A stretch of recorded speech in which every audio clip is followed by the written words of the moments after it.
Tonight we welcome as Lewis Icon visiting assistant professors Tom Coward, Daisy Froud, Vincent Lacavera, and Geoffrey Shearcroft, who practice together in London as agents of change. With that name, I couldn't resist inviting them, I have to say. The Kahn Visiting Assistant Professorship brings young architect educators to our school, offering them the opportunity to lead an advanced studio and a seminar. The work of the Kahn professors, as well as that of their students, is then published in book form. In 2010, Negotiated Terrains documented the work of the studios led by Jeannie Gang, Sunil Bald, and Mark Tsuramaki. In spring 2011, Turbulence, documenting the work of the studios led by Ali Rahim, Chris, and Bill Sharples, was published.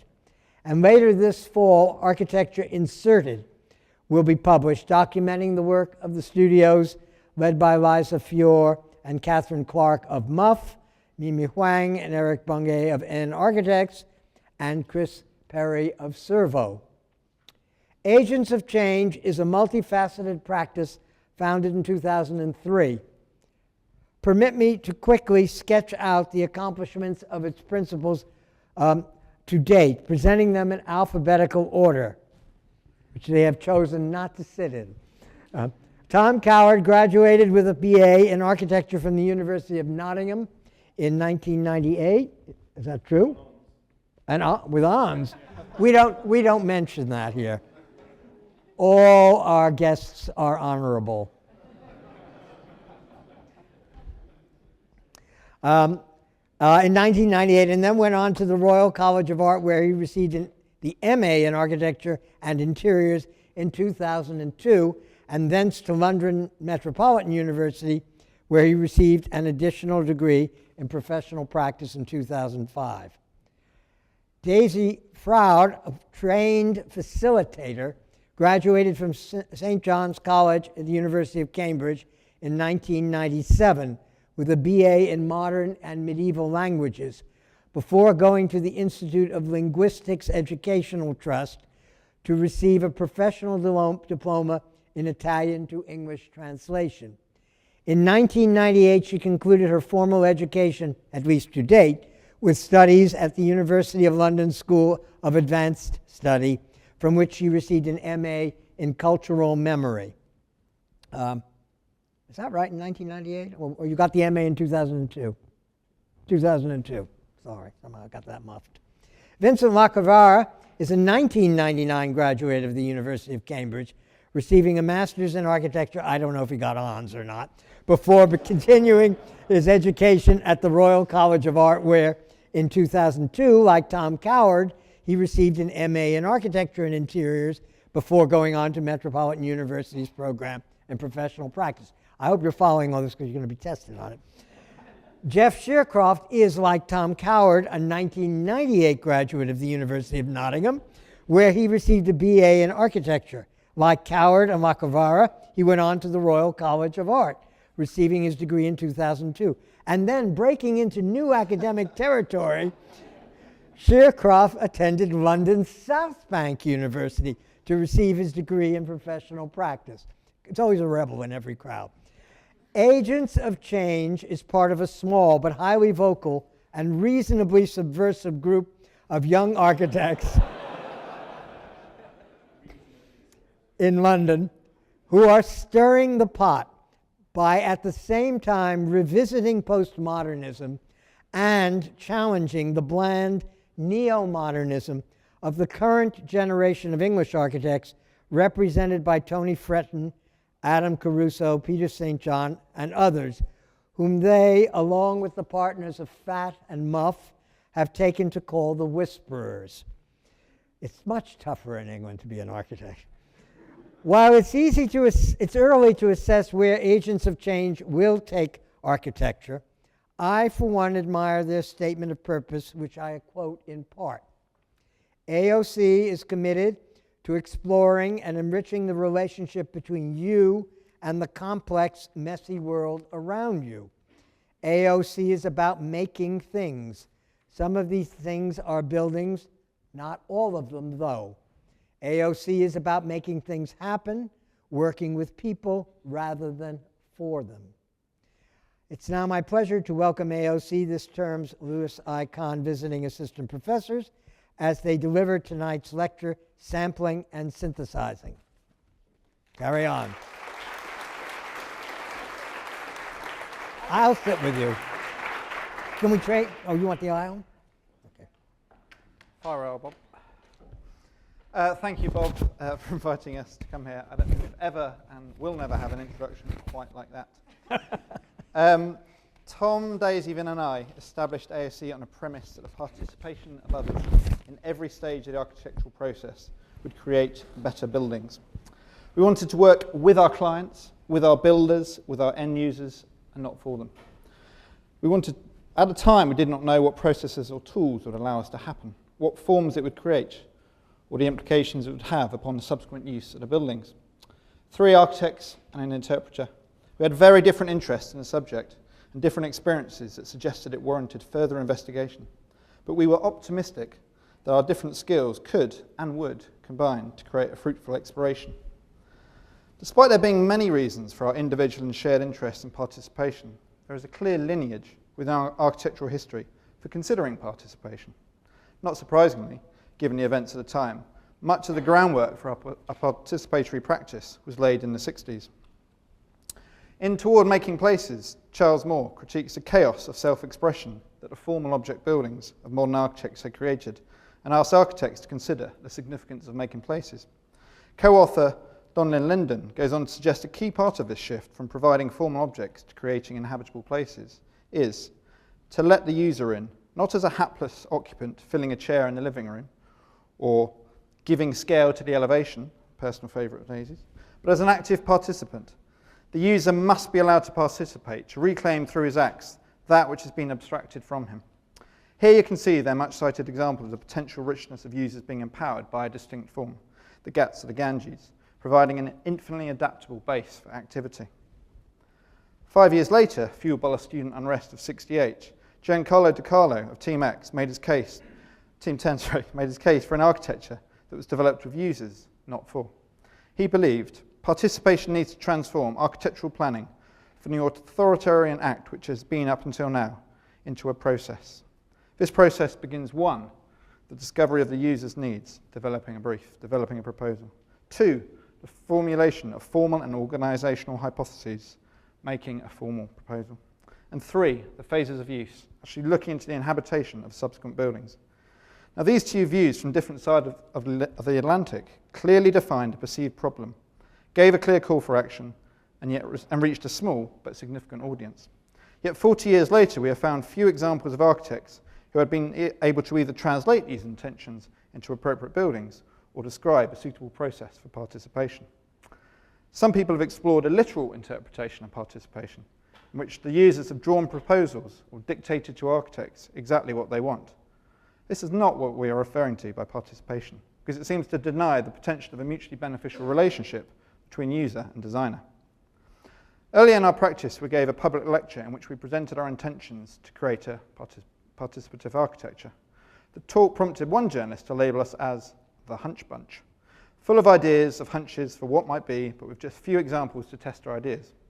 Intended as a critique by its author, this seemed an entirely accurate way of summarising our position at the time as a newly created practice. Standing here 8 years later, we're now able to speak not only of intentions, but of real experience.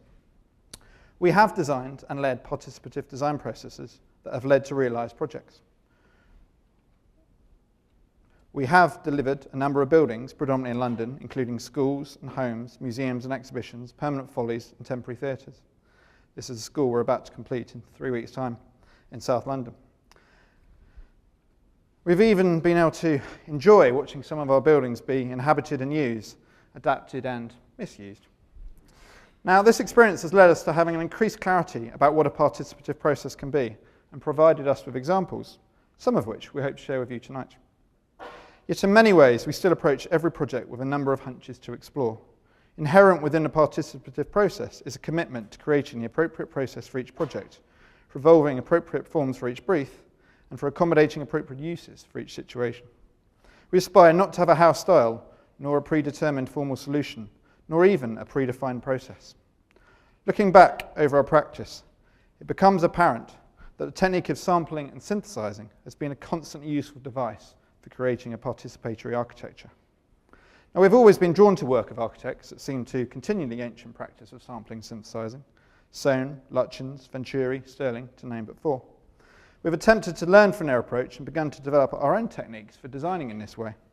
More recently, we have looked to other disciplines to find a contemporary conversation regarding the what, the how, and the why of sampling and synthesizing as a productive method, for not only considering formal proposals, but also the design development and subsequent use. In his 2001 book, Post-Production, Nicholas Borear outlines a significant shift in the production of culture.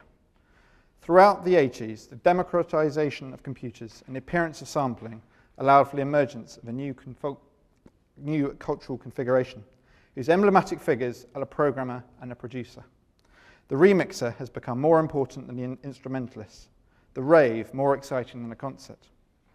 Boreard uses a contemporary evolution of music culture to suggest a new role for the artist, the role of remixer rather than creator, enabler rather than giver, working with rather than working for.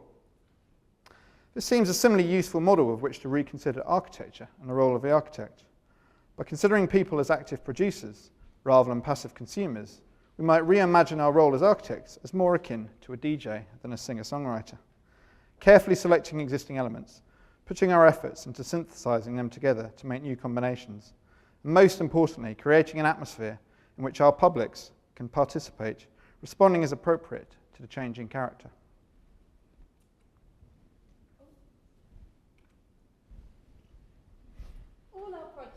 Have in common an extensive element of brief building, both preceding and overlapping with the design development process. As most of our projects are in some way public, with complex networks of stakeholders and potential users, this can be an intensive and resource-heavy activity and is always designed bespoke. Why do we make that investment? At all levels, functional, symbolic, and experiential, we believe that we get a better end product through really taking time to understand the needs and desires of our users. By better, we mean more specific, more rich, more appropriate, more accommodating, and more responsive. It allows us to bring together, to synthesize our own expertise and our own likes and interests with the unique knowledges and experiences and tastes of our clients and users, to produce something that could only be the result of that conversation. This picture above is taken from a submission for a project where we mapped the cultural histories of all the different stakeholders, including ourselves, and looked how that might come together into the built proposal. This is what British architect and theorist Jeremy Till, paraphrasing American planner John Forrester, calls making sense together. We liken that process to a successful act of interpretation, with the same balance of careful attention to context, expert knowledge of the possible tools, grammar, and materials to hand, and faithfulness to source material, combined, vitally, with an unfaithfully creative imagination, to paraphrase Umberto Eco, resulting in something in which all of our influences can be recognised and recognise themselves, and yet that is more than the composite of its parts, that stands alone as an artefact. It's the difference between Google Translate, which maybe has more in common with some earlier participatory architecture practice with its reduction of the architect to facilitator, and celebrated Irish poet Seamus Heaney's translation of Beowulf. The original narrative, the manuscript, is captured, translated, and transformed into a new and authoritative piece of work in its own right that is both deeply familiar, like the chainmail on the front cover, and yet that opens a whole new perspective on what has gone before. So how does this commitment manifest itself in projects?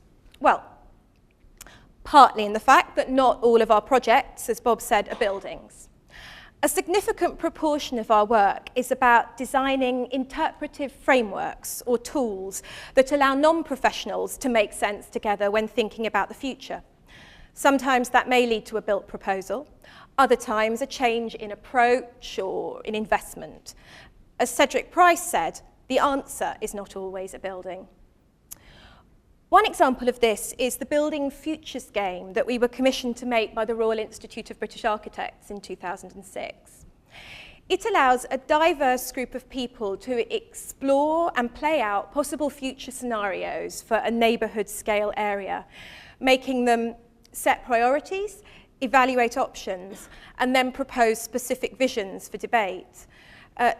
This built on an ongoing interest in gaming and game design, due, as Rafe Costa, the Sony game designer, said in his book, The Theory of Fun, to the potential of their structural and formal properties.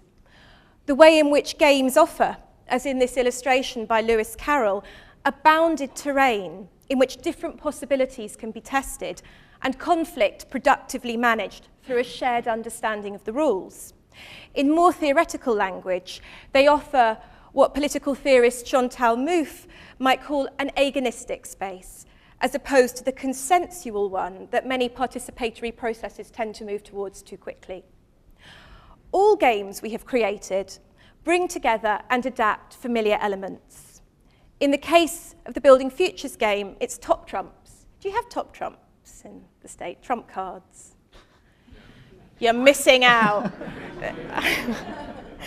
They're very simple cards with values for different things. So you might have colourfulness 6, wickedness 5, and then you weigh up your cards and you try and beat other people by pitching against them. And if they have a lower card than you of the value you pitch, you get the cards. Very popular. Complicated snap.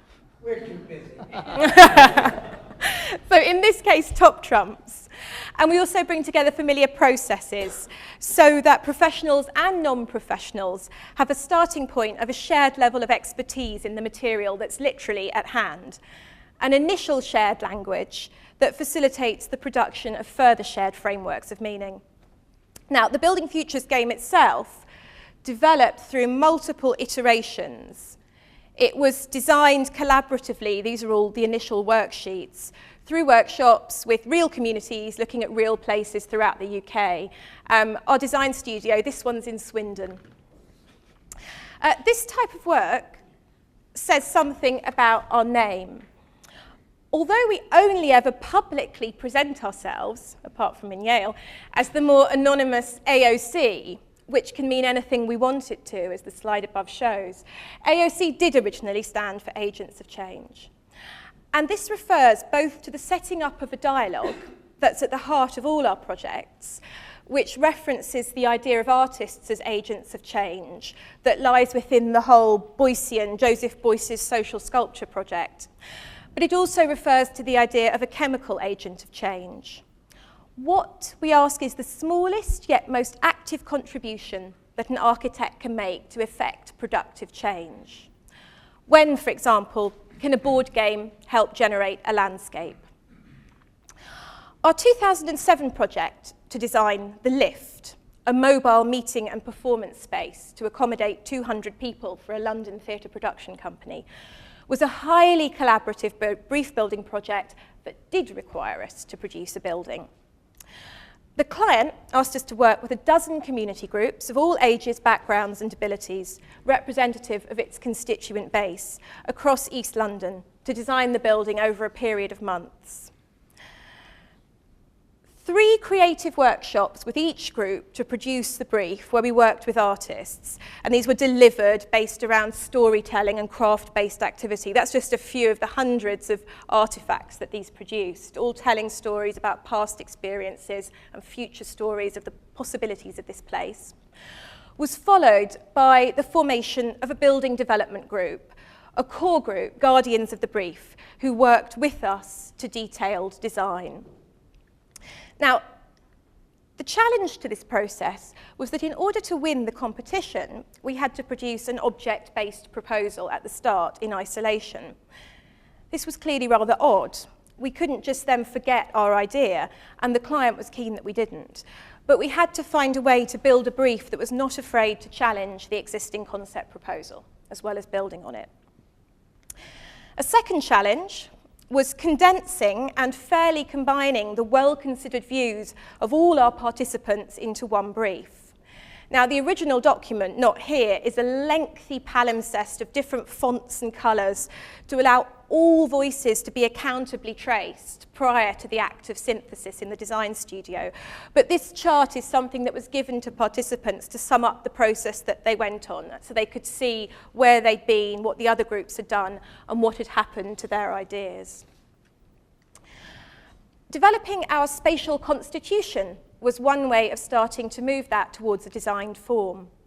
Common to many of our projects, a spatial constitution brings together the priority ingredients, the design commandments, if you like, into one place, and through an act of collage, starts to express these in graphic form. It offers a shared reference point for designers and future users, and acts as a tool that empowers the non-professional to hold the designer to account and to challenge us. So to sit there saying, you cannot tell us that this design is cozy, something that people might feel scared normally to say to the architect. And that helped make this into a shared project. A large-scale priorities event delivered on a low budget using prosaic objects such as tents and shower curtains allowed us to bring all participants together for both practical testing and to explore some of the design issues in depth, to explore where limited resources should be targeted, and to debate elements such as how much power the user should have to be able to change the building's form. The result?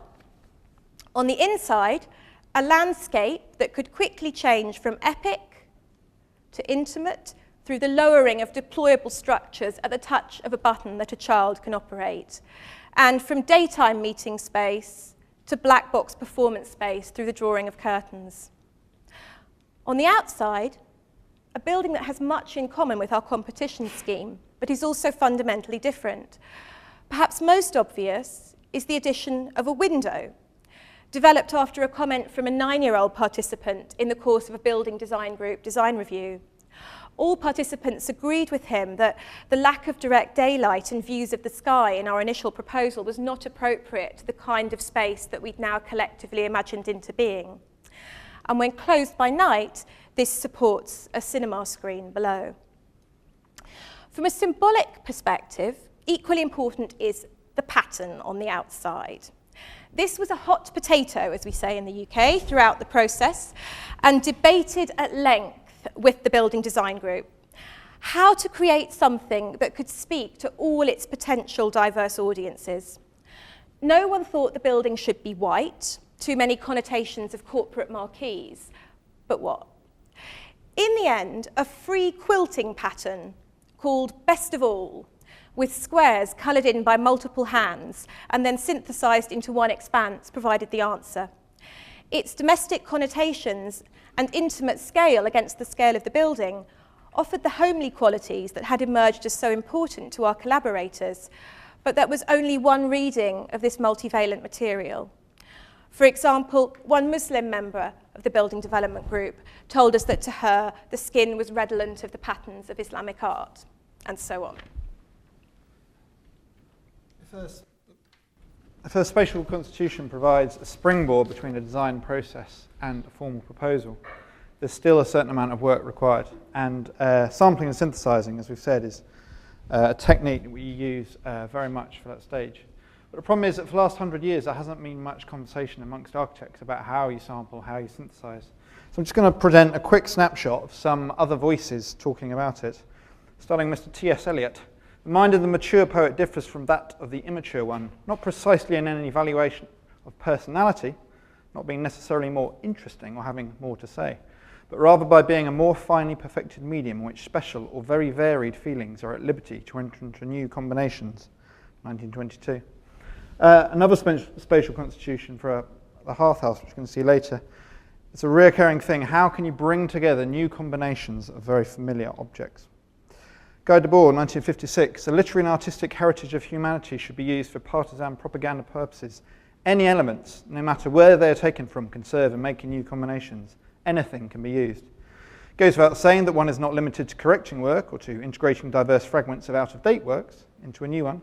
One can also alter the meaning of these fragments in any appropriate way. And that idea of appropriateness is very much dominates our conversations in talking about what's appropriate to sample and how to synthesize it. I mentioned Lutyens earlier, just an example of the optimism and speed with which architects previously synthesized. Here he is taking the second story of St Paul's Cathedral to make the British School in Rome. He then lashed onto the back of that a Tuscan villa, and then for the art studios copied the Royal Academy Art Studios.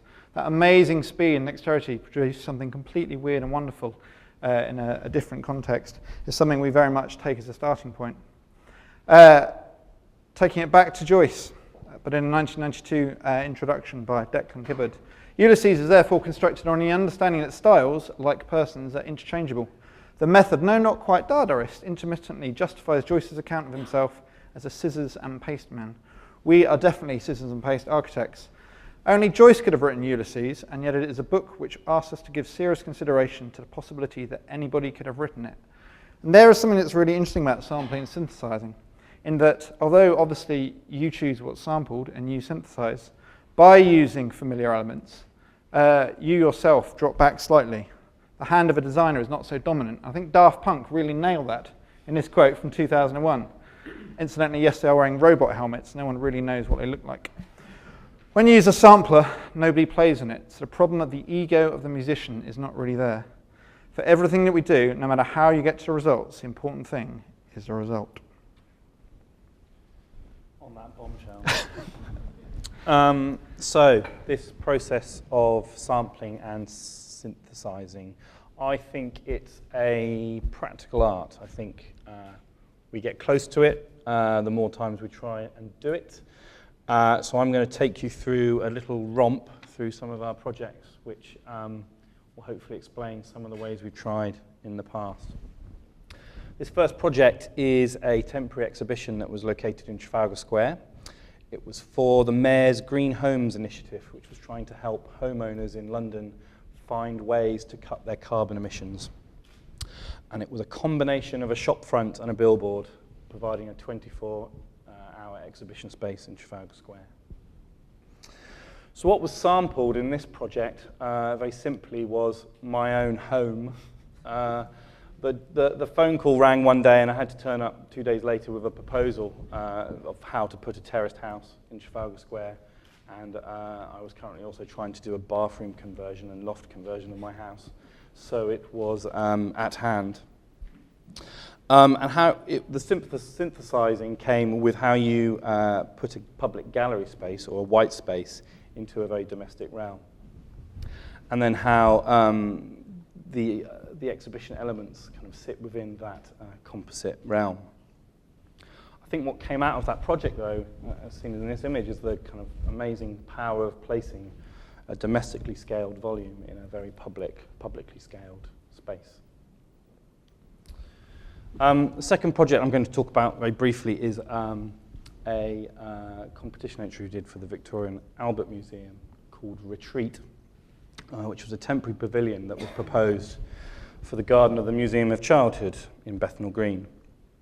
And here what we sampled were a few things. One was two things taken from the site, the Caruso St. John entrance pavilion facade, but also the trees in the background and a mutation from one to the other.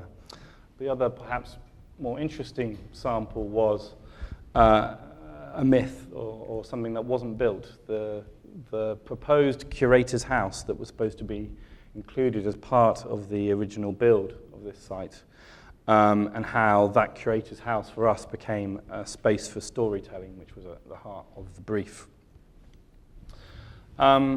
We worked very simply with a plywood structure and wanted to use paint to inscribe a transformative space.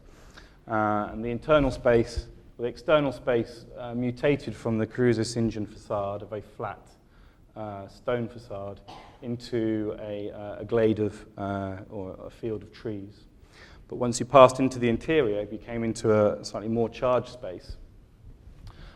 where we used forced perspective to kind of reverse the roles between child and parent and challenge the status quo.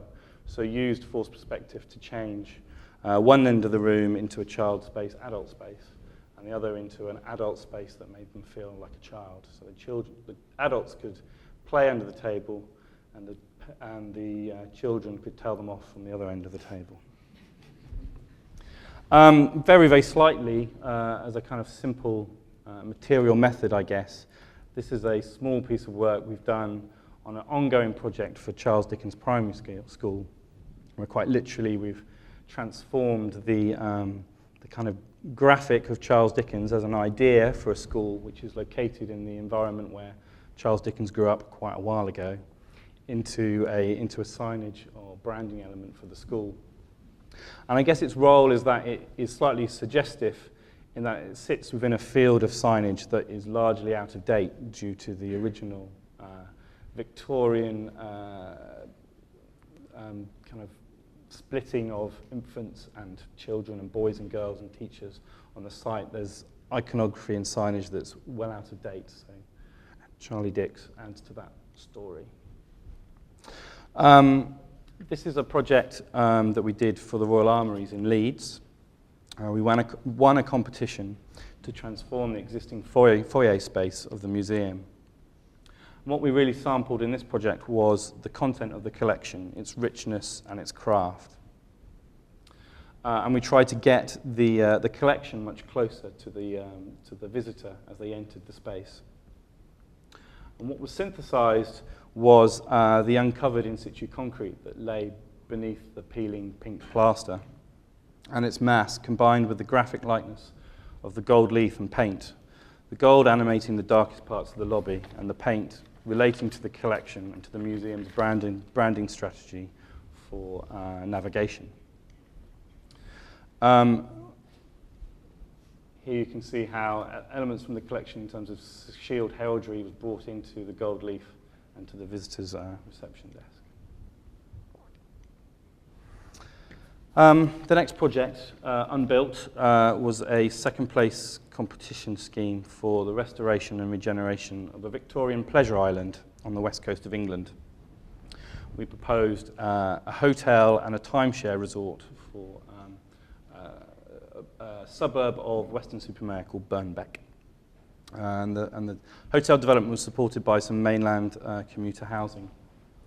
What we sampled here was a found nature, the vegetated rocky isle in the Bristol Channel, but also the idea of fake mountains, whether they're inspired by Disney or by rock climbing walls.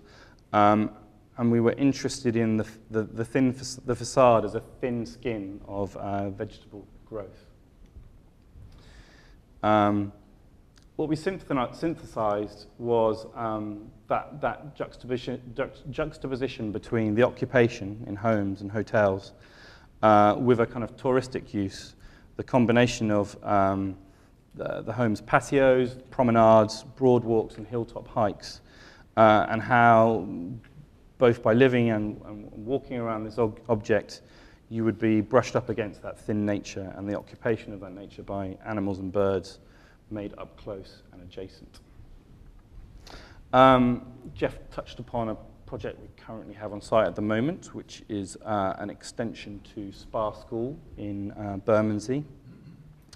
It's a special school for autism, secondary school. And what we attempted to do with this project was really solve an urban problem or a townscape problem. Through the various design sessions, it was identified that really there was a task in bridging the gap between the articulated form of the original London Board School on the right, I think it's on the right, yeah, and the flat curved form of the more recent sports hall that's on the left.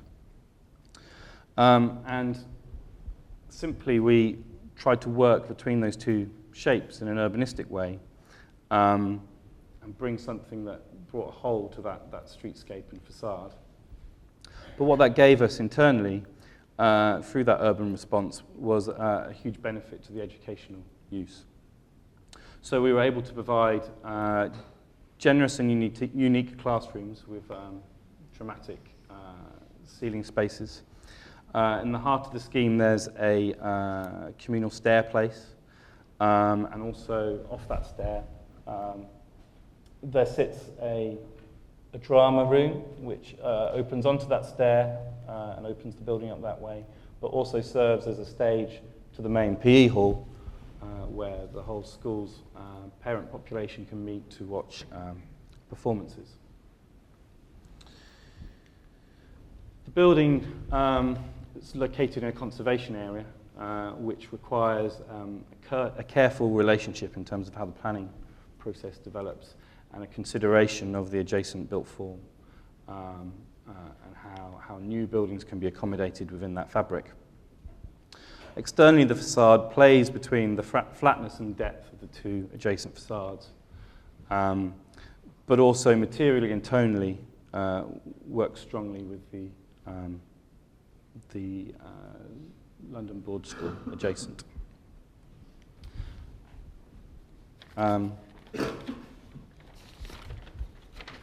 Another project touched upon earlier is the Architecture Foundation. We came third in a competition for this project, so weren't able to execute it, unfortunately. But it was for a new architecture centre in Bankside on London, just south of the river.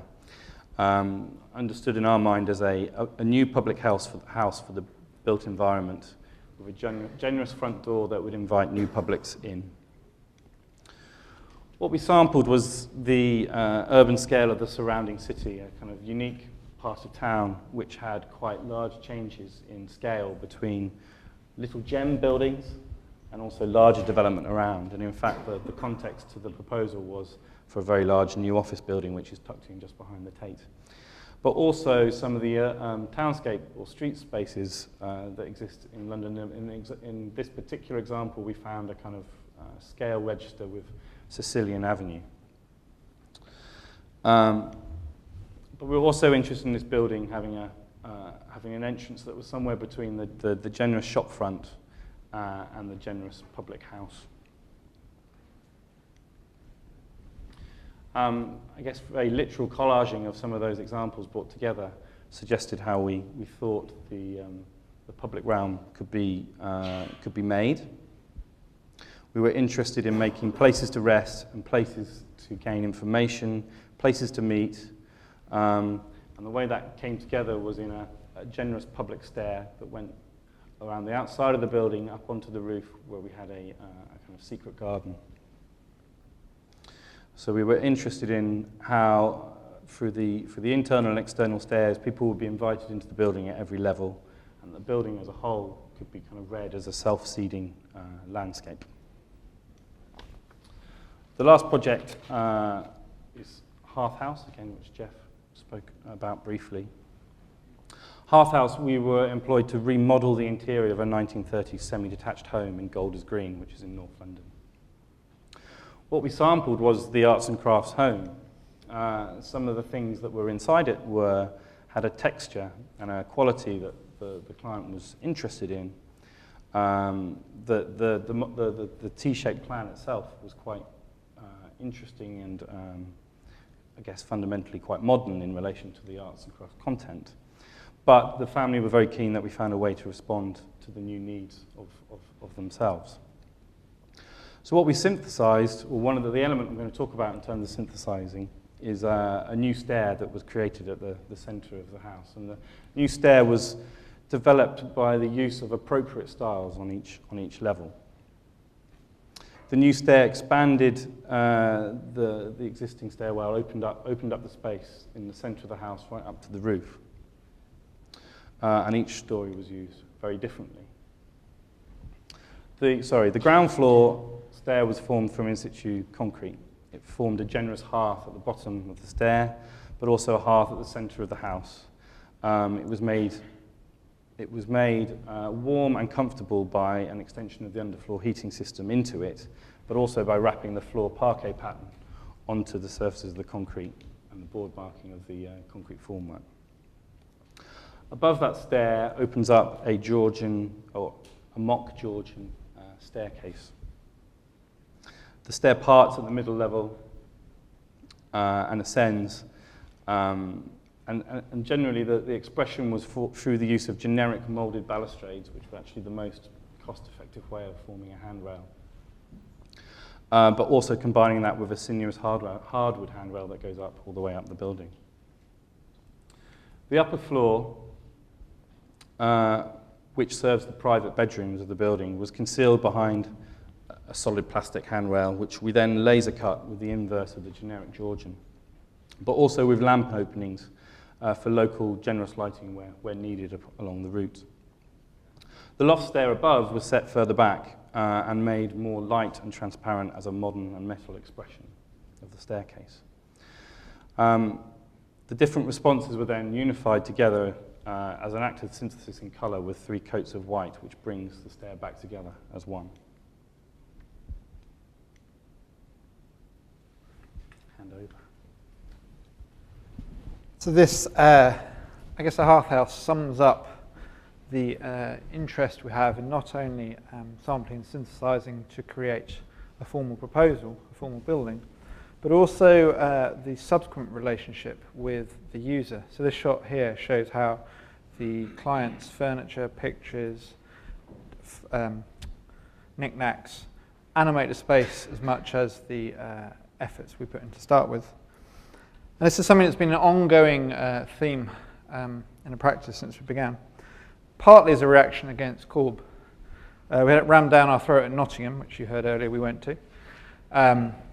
Once our professor said the word Korb 64 times in one lecture. But Korb therapy being the highlight of that lecture. But the Korb seemed to be very keen on controlling things. So to create architecture is to put in order. Put what in order? Function and objects. Obviously early Korb. We've been, I'd say, obsessed with his scheme in Pessac, built in 1926 housing scheme in the south of France, in the suburb of Bordeaux, in which he arranged a number of suburban dwellings, very carefully composed modern boxes. But over the years, they've been modified. So people have filled in the strip windows because they wanted somewhere to put their bookshelves at the end. They've put plant pots on the outside. They've kind of put kind of Mexican Pablo-style effects on it. They put some crazy paving down a column. Now, all of that would suggest Korb was gutted about this, really upset, but it's possibly interesting that maybe he designed exactly the right thing because he allowed them to make these fantastic adaptations. And the quote that kind of possibly sums up exactly what we aim to do by Deserto from the practice of everyday life. Our research, and it's quite genuine, has concentrated above all on the uses of space, on the ways of frequenting or dwelling in a place, on the complex process of the art of cooking, and on the many ways of establishing a kind of reliability within the situations imposed on an individual. That is, of making it possible to live in them by reintroducing into them the plural mobility of good goals and desires, an art of manipulating and enjoying.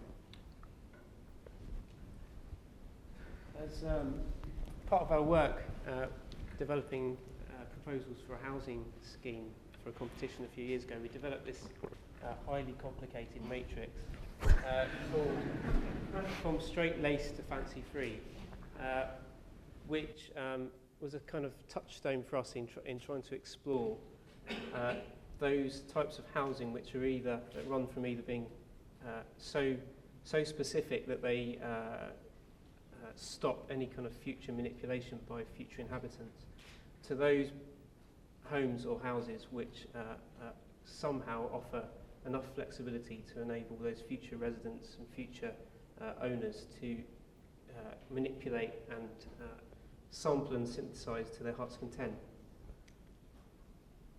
At the scale of furniture, I suppose, types of furniture and manipulation of space in the residential environment, we visited Levittown a couple of years ago, and we were interested, it was around Christmas time, and we were interested in how these relatively generic repeated house types with their generic repeated front yards expressed a whole kind of variety of Christmas decorations and festive furniture of some form or another, which seemed highly highly specific to the different residents and an expression of the identity of those individual residents. It was only sort of 20 minutes later when we walked to Home Depot on the edge of Levittown to find the shelves full of all of the specific inflatables and Christmas decorations. So as everyone had gone to the same place in order to find their way to sample the stuff that they needed in order to make their specific mark. At the scale of a house, we've been interested in how particular types, and in this case, the typology of the typical English semi-detached house, accidentally seems perfectly designed to accommodate not only those manipulations at the scale of furniture, but full-scale reconfigurations, additions, transformations, extensions, to the extent of the kind of manipulation that we helped our client make at the half house, which was literally removing the innards of a house and rebuilding it.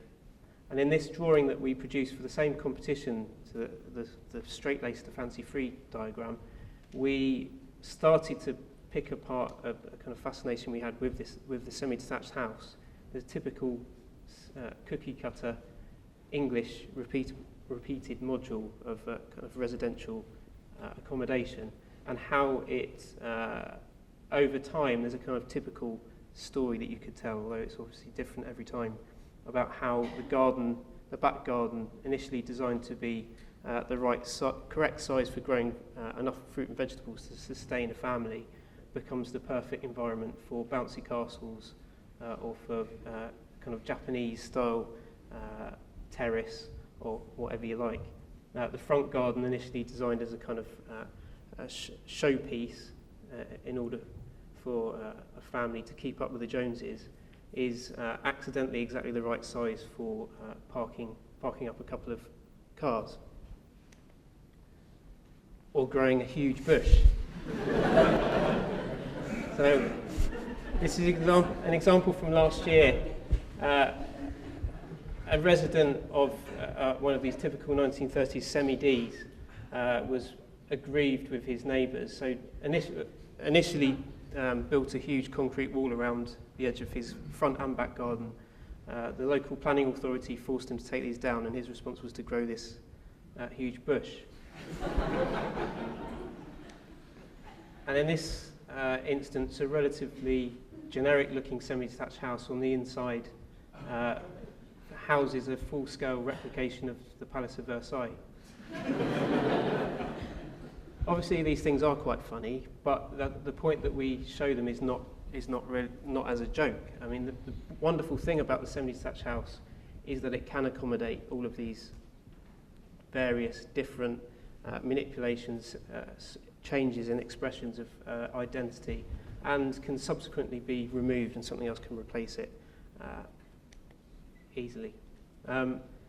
We have sort of developed our fascination with those types, the semi-detached house in particular, but other kinds of building types and house types in particular, and have looked at how what many of them share in common is what we call suggestive spaces, nooks and crannies, spaces that indicate or suggest previous use or previous inhabitation and offer a way in to future inhabitants.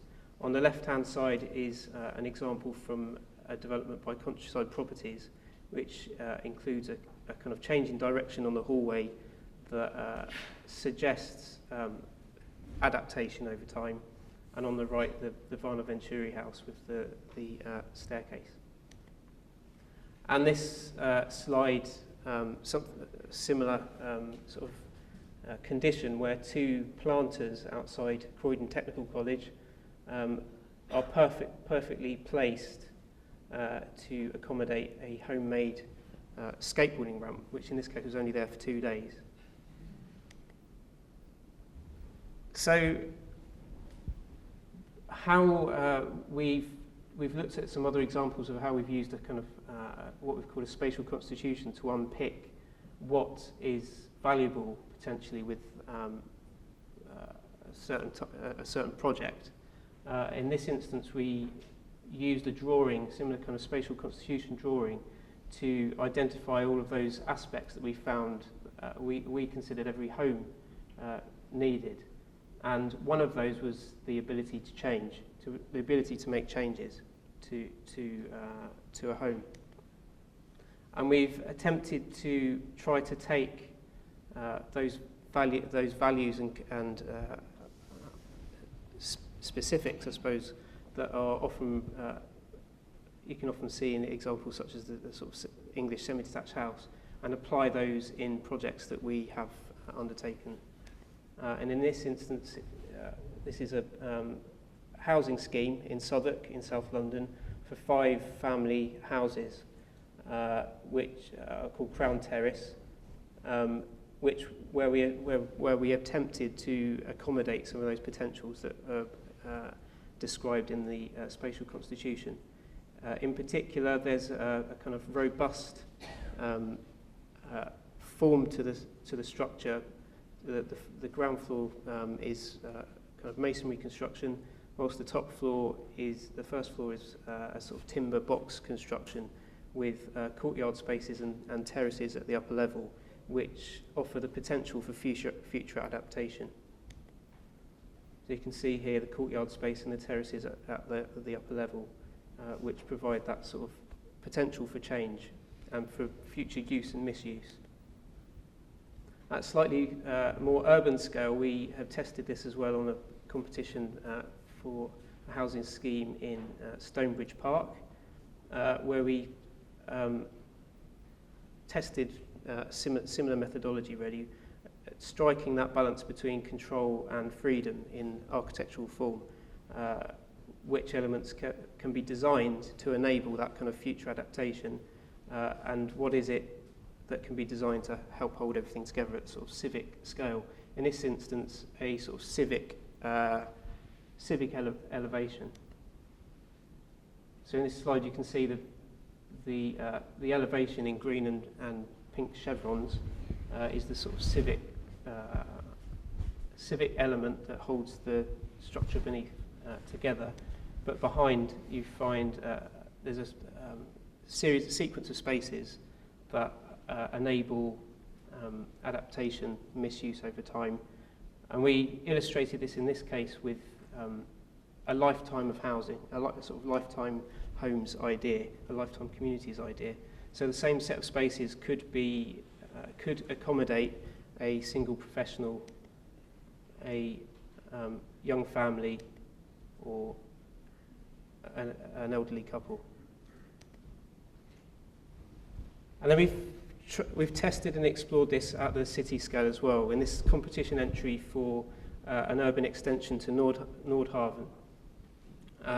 Ex-industrial Docklands, which is proposed, it will accommodate a new urban extension to the city.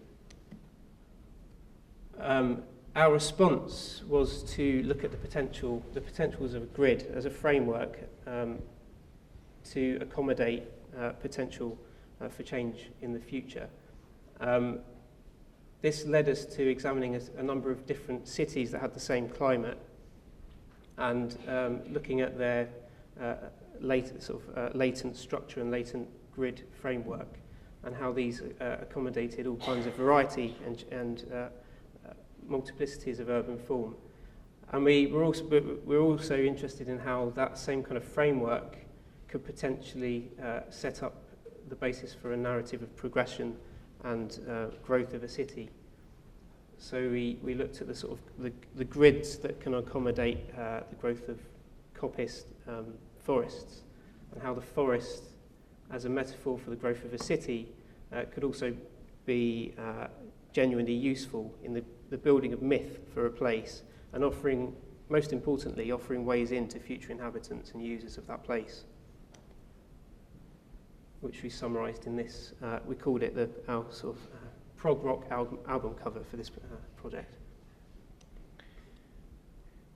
So the sort of progression of a planted forest offers the potential for leisure, but also for productive landscapes in the construction of both the myth of the place, but also the literal construction of a new place, a new city. And then that framework then also provides a grid and a framework, sort of armature, for the sampling of bits of Copenhagen. So we looked at all of the city blocks of Copenhagen and the sort of characteristics of those and the specific dimensions and the way they worked, and showed how, as a kit of parts, as a sort of as a culture, part of Copenhagen's culture, they could be sampled as a speculation. They could be sampled and replicated out on part of this grid to create, over time, a new extension to the city. So running through kind of a set of diagrams that indicate how this might happen, very simple ones. A piece of ex-industrial container dockyard starts to get laid out as tree plantations, which are then cut into to create clearings and spaces for leisure, and then over time offer the kind of the opportunity for the setting out of a new city.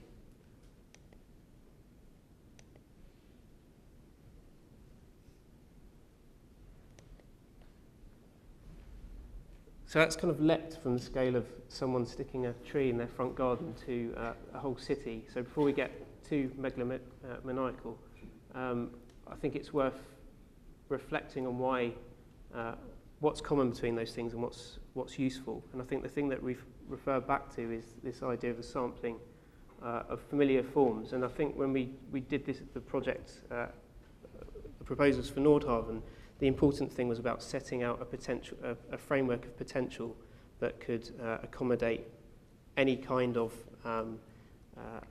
suggestive form in the future.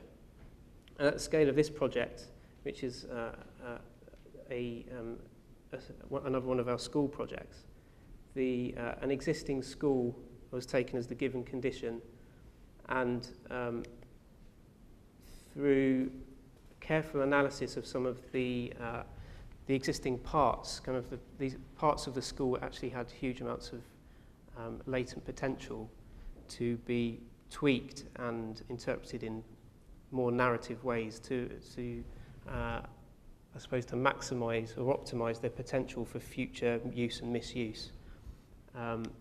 So in this instance, a kind of space left over underneath a stair, becomes a suggestive narrative space, or a space of potential when the building's been extended, which soon after the project was complete, we were able to see this actually working, where this space underneath the stair had been transformed into a sort of a play space that could be interpreted in many different ways.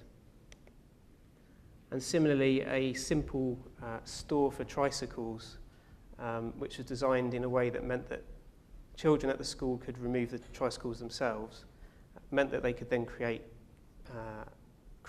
their own play space within that cycle store. And in a similar way, a building within the grounds of the school that was a sort of self-contained small house structure, was designed to fit the scale of the children at the school, which meant that they could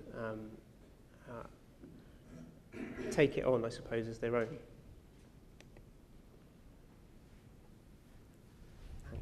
We'll end where we begin towards a participative architecture.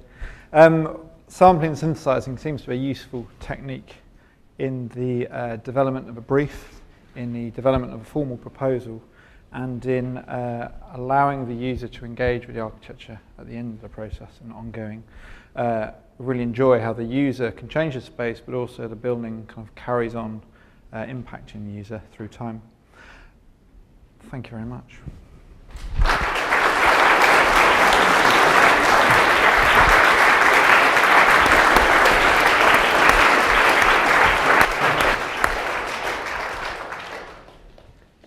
Thank you very much. It's nice to see my youth coming back. There are probably some questions from the audience. I hope there are. Eduardo?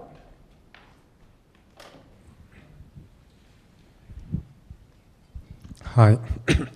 Thank you for the talk, and thanks for being so good at communicating your ideas. And maybe my question is about communication, or about the lack of communication, because I want to share with you this concern or this question about Cedric Price and the Fan Palace. And you've mentioned him, and when you saw the images of the lift, I thought it will look quite similar, because I have this idea that in sometime around the 60s, Cedric Price, Habrakem, and other people who might have been related to what's been called structuralism were proposing these things that will move around, and you could engage in a different way, not only in the creation of the appearance, but also in the flexibility of these things.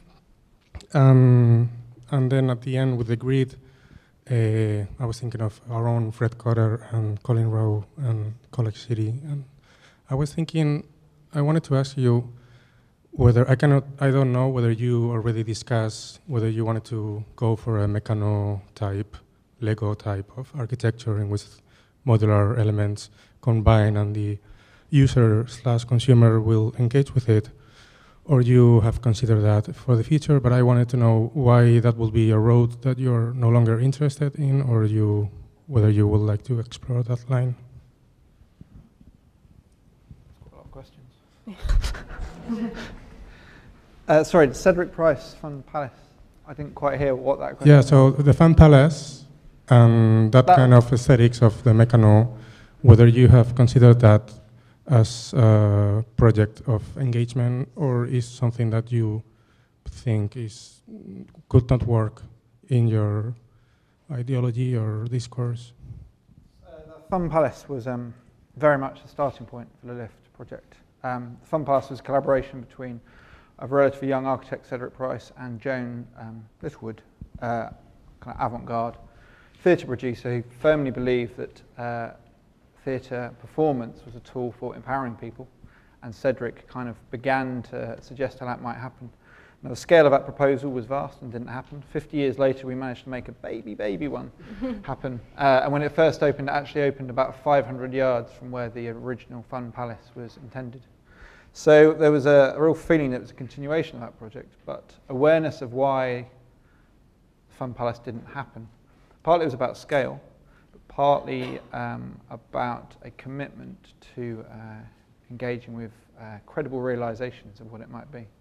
So the Fun Palace, in a way, was meant to be formless, and yet obviously it had a clear form in its drawings.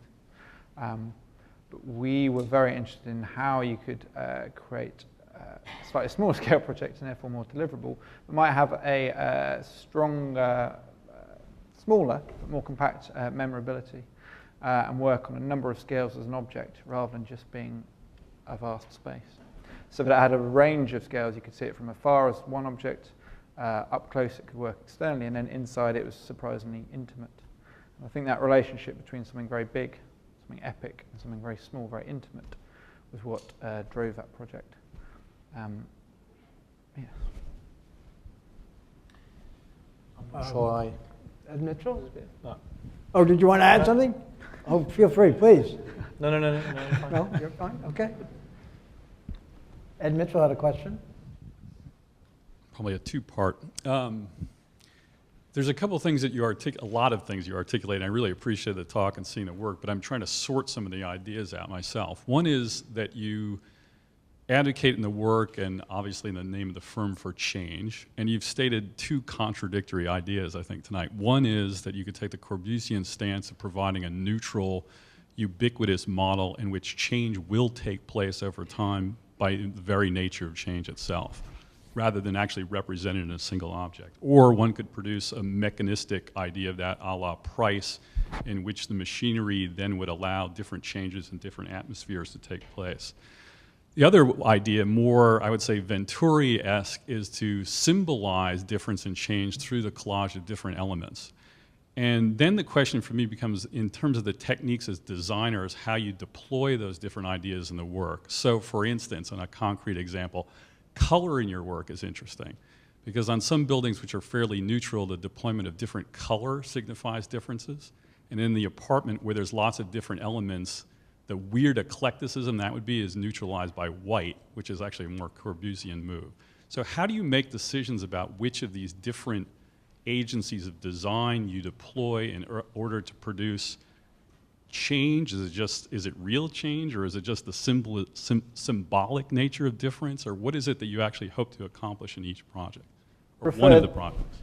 Referred earlier to an idea of what's appropriate, and working out what is appropriate, I would suggest, is our ultimate architectural ambition, and there are lots of errors that one can make and get it wrong, but I think it's that conversation that drives us on, and we're getting closer to beginning to have a sense of what's appropriate in modern situation. And some of that is working out the processes for understanding a situation to try and make it appropriate. Why not inappropriate? When that's appropriate, yeah. I mean, I would say, and this is perhaps why that we keep our name under wraps, because it can be interpreted in different ways. We personally aren't necessarily trying to affect change, but we're trying to allow for the possibility of change. And we believe, on the whole, that change is more likely to happen through suggested forms that might be interpreted in the way that we and the original clients imagined them, or they may be completely misinterpreted or misused. But I think that's more important, not closing down possibilities of change and allowing, I mean, people who've come to the seminars that we've been doing know that I have a slight Lacavera obsession, but opening up the possibilities of what Ed Soja calls third space, or what Lacavera would simply say is lived space, but where people are able to take ownership in different forms, whether that's bodily or mental or through memory and experience. Don't have the answer in how to do that, and that's quite possibly why when one does a romp through the work, you think, yeah, we have experimented in all kinds of ways, some more successful, less successful, often depending on what the client is interested in. It's quite a pragmatic response, but I guess within appropriateness is definitely a both-and condition rather than either-or, as a general practice model, but also within most of the projects. And I guess what you're asking is, well, how do you know what you're doing, or how does anyone know what you're doing when you start a project? And certainly, how do you make a business out of offering up a suggestion that will do the right thing, but we've got no idea what it is, and nor do you. And I guess the thing that marks the difference between whether a ubiquitous model is better than a mechanistic one, or whether it's a collage, or whether it's a use of color or not, is just actually about how generous that offering is to the situation. So sometimes something ubiquitous is the most generous thing that you could do, and would be the best way of spending the budget and the best way of deploying material on the site. Sometimes that wouldn't be the most generous. That would be taking something away from the users or the future occupants of the space. And I think we often come back to the term generosity, and that is a different word than appropriateness, but it's probably the most important way we judge any value judgment that anyone is proposing in a project. Do you want to add more to that, Vincent? Or? I'll do the line. Yeah. I suppose the words that were going in my head were trying our hardest to make sure that as many beneficial things come out of a project as possible for as many people as involved. That's for us individually, but also for client, future user, and that might require different responses for different projects. To enable that kind of generosity. Generosity means different things in different projects, I suppose is another way of putting it. It could be about the budget. It could just purely be about getting the best out of a small budget. Yeah.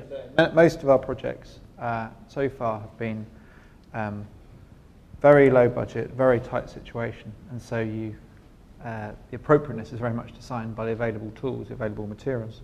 So the example of a mechanistic approach of making an event space if you're creating something that has to provide a theatre space with all the nuts and bobs, the paraphernalia to have lights and like, then anything you add to that, it seems to make sense to do it off the available kit. Whereas if you're trying to make a really rich, lovely school space, you use an available under stair or a under bit around the corner or tucked under there. So it really is making do in many ways. There's a question here with the mic. Hi. Thinking about that case of the Christmas decorations outside of the lawns, I was wondering whether you've encountered it all in this participatory idea of, giving people control over their own environment, and how then that reality of the Home Depot, of the sort of the power structures and the market and maybe limited resources in an actual context. How do you approach that in your designs, or have you encountered any sort of, complications with this, I think, a great idea of sort of, giving individual expression back to the environment? Crown Terrace is a good example. Is it possible to get this picture up, actually? Turn the projector on. Just put it up, because it's... Yeah. But also the other housing schemes that Vinny talked about, in that I think the residents can quite clearly benefit almost immediately from that situation, compared to being in a much more constrained rented accommodation or given accommodation from a registered social landlord. The difficulty or the debate that comes out of that conversation is how you control that, because one of the biggest bugbears of people who manage accommodation is how people misuse space rather than how people use space. And a lot of that is antisocial, and it's to do with people doing inappropriate things in corridors or what have you. But other bits are about when people just let their lifestyle kind of hang out on the terrace a bit too much and try and put washing machines out there, or store 9 bikes on the balcony, or whatever they do. And I think that's where we came up, where we, by having that level of questioning from registered social landlords and within ourselves, is how we ended up with a strategy where you look to provide a quite formal urban front or strong front to those proposals and allow the looseness to happen behind that facade. So it's almost slightly that inevitability of people doing whatever they like means that you need some kind of device that gives it a consistent edge. I would add to that, and this is largely a theoretical concern, because for one boring reason and another, more than one family home housing never seems to get built. But one thing that comes up time and time again when we're weighing it up is that we're adamant that it mustn't be necessary for someone to have to do any form of personalisation or appropriating for that place to be a good place to live in, that we don't want to assume anyone has the resources, either financial or money, to do so. So in balance, or either financial or time to do so. So in developing the designs, it's often been to that point where there is something to be added to, and yet it would never feel that you were living in a bleak, unfinished space.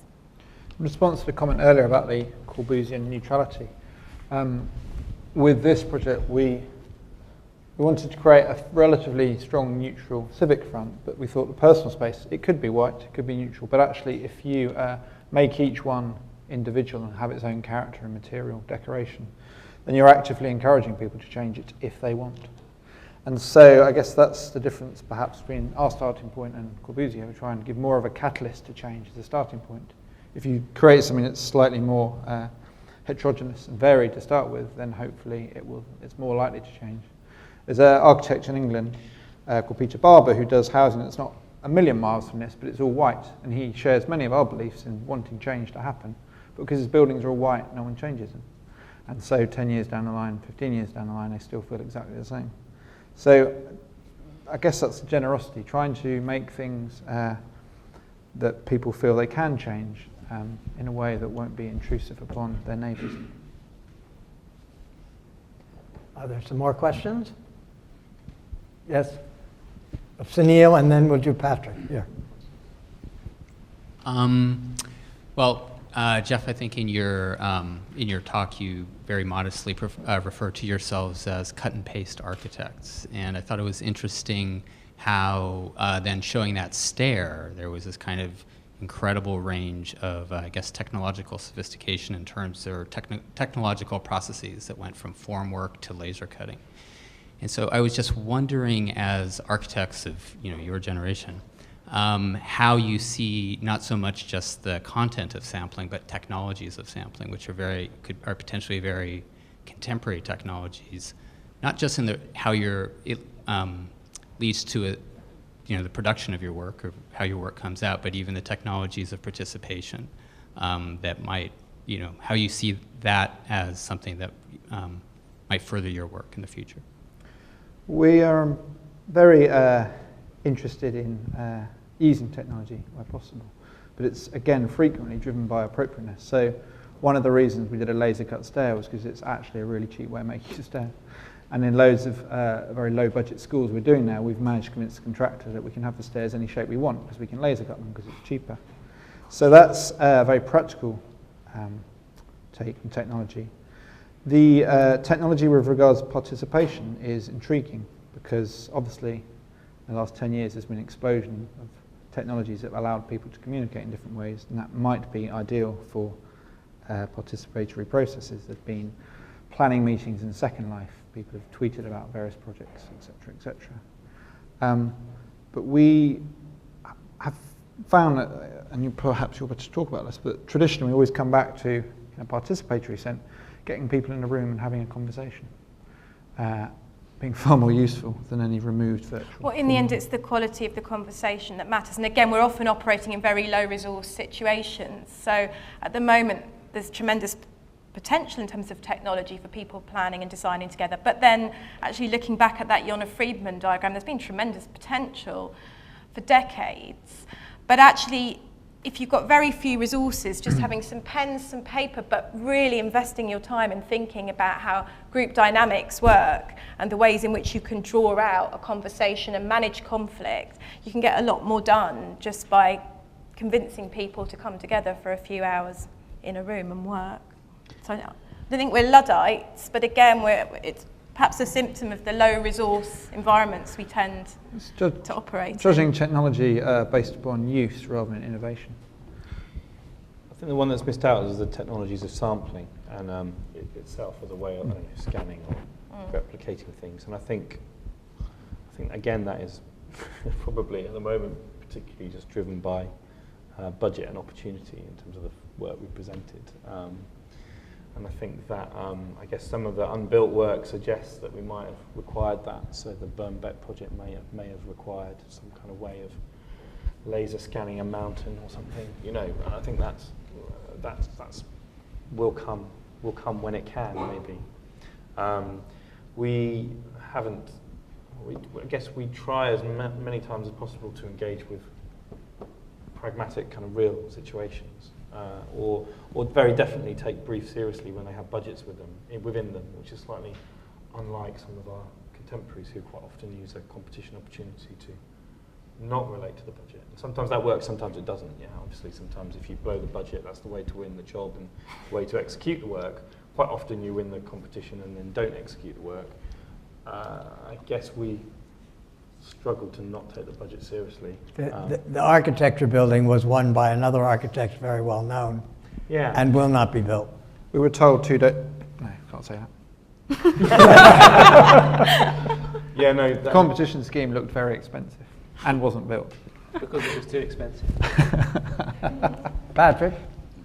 Thanks. Sorry to raise the Le Corbusier again, but that image kind of shows how the priority of modernism for sort of the visual sense or the ocular sense of how the building or the ocular aspects of design as prioritized in modernism. And when you start to do your deep digging into what people really want in buildings, can you sort of give an idea of what proportion of the responses you get are visual and what proportion of the responses you get relate to the other senses, perhaps the less visual senses?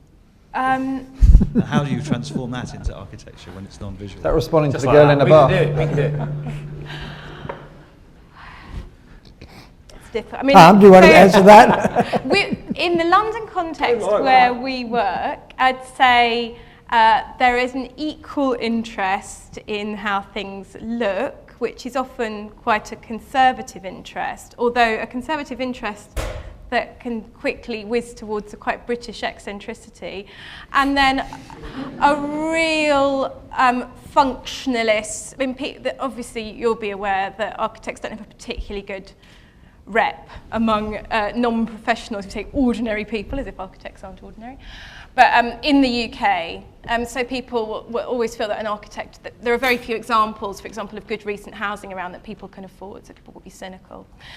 When we're then working brief building with people, we really push people to think about space with all their senses. So we will always, when we're going in particularly with refurbishment projects, rather than just sit in a room to discuss the brief and set priorities, we take everyone out and I make a fool of myself getting them to smell and move and breathe, but everything that actually makes you see a space anew and think, well, what can we learn from this about things we'd want to keep and things we'd want to change?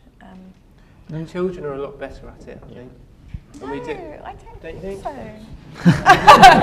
They're a lot better at doing it immediately. Immediately, yeah, but I actually prefer working with adults because I just... Well, adults were children. Yeah, But but I think in the UK, I don't know if it's the same here, there's such a huge cynicism from professionals in turn about what non-professionals are capable of thinking about, and they very quickly get dismissed as their contributions won't be appropriate or they will be conservative or cliched. And it doesn't take much effort just to treat people like the adults they are and to give them the confidence to start expressing their opinions and ask them the questions that provoke interesting answers. And time again, people surprise School's us the best. by actually They start the process. the way that they think about things. They start the process hating everything in the world other than their school, whatever it looks like.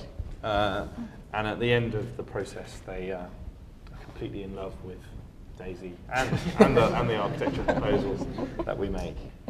Schools are also interesting because in the last three public school projects we've done, every time we present to the client priorities, what we think are their priorities, they gradually shift around, and gradually the most important thing that rises up is that the classrooms are well lit and naturally ventilated and well proportioned. And this gradually comes up and up until it's at the top. And the wow entrance gradually sinks down. And the kind of spectacular feature there kind of gradually comes down.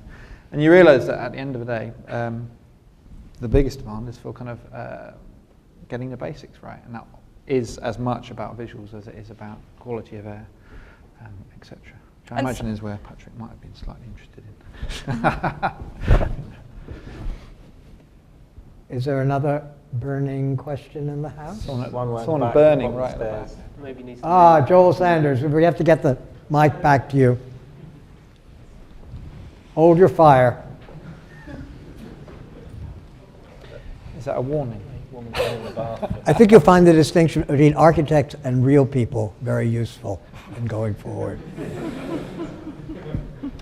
As a precursor first I just wanted to begin by saying it's hard enough but for a single lecturer to deliver a coherent lecture, and here's the four of you coordinating to give one engaged, lively lecture with a narrative thread that we all got thematically, which is really terrific, and I commend you for that. My question, though, has to do, maybe a little bit related to Ed's question, is how do you marry your very provocative name of your firm, Agents of Change, with your interest in the quotidian, the familiar, and historical references?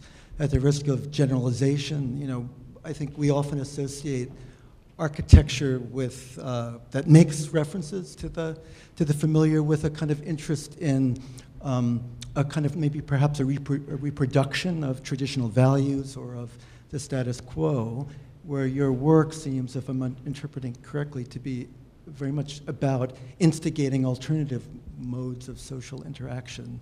So I'm just very, very curious, and I think it's fascinating. It's how do you almost reconcile these opposites, the traditional, the familiar, the vernacular, and this interest in the instigation of change? I think that man growing his tree in his front garden is a really good example of something deeply everyday, deeply familiar, and yet amazing. The idea of ever drawing anything half that good. Similarly, the people turning their living room into the Palace of Versailles. The everyday is a very, very misused idea. One of the things we're very keen to emphasise is that we're interested, I wouldn't say all the everyday, because we are individuals that have our own taste, but in quite a very broad range of the everyday, and we're constantly amazed at how weird and wonderful and utterly unfamiliar that everyday is. There's a certain school of architecture that's become associated with the everyday that tends to take a very kind of 2%, very refined Whisper. yeah, going back to the Those whisperers again. Yeah. But I would say, I mean, there is a tension that isn't reconciled, and again, it's something that we're getting a chance to explore a bit more with the seminar series here. But obviously, you do have the tension between the kind of support and interest we have for practices of DIY and Christmas decoration, and then knowing full well that those can easily be seen as the sort of participative practices that distract people from addressing the bigger social structures and orders where they might be able to affect change, because they're so busy changing away within the established ones where society likes to keep them held. I don't think we personally have resolved that tension, but one thing that we're quite conscious of, and I mean really we're kind of at the spotty teenager phase of being a practice now, is that, you know, when we set up as agents of change, we were Bunch of kids. we were people who had jobs that paid us money in other contexts, and we were able to enter kind of agent provocateur type competitions that were about, and a lot of the game work really came out of that, ways of revealing structures and make people thinking actually it doesn't have to be this way. We now are at the stage where we have a reasonably large office to support, and the limited opportunity of jobs that are available for architects in the UK. And at the moment, we really are going through a values assessment, I guess, just thinking, wanting to make sure we have our moral rudder set straight in terms of the kind of ongoing work that we'll take, and being able to weigh up, do the benefits of this job outweigh the limitations of it.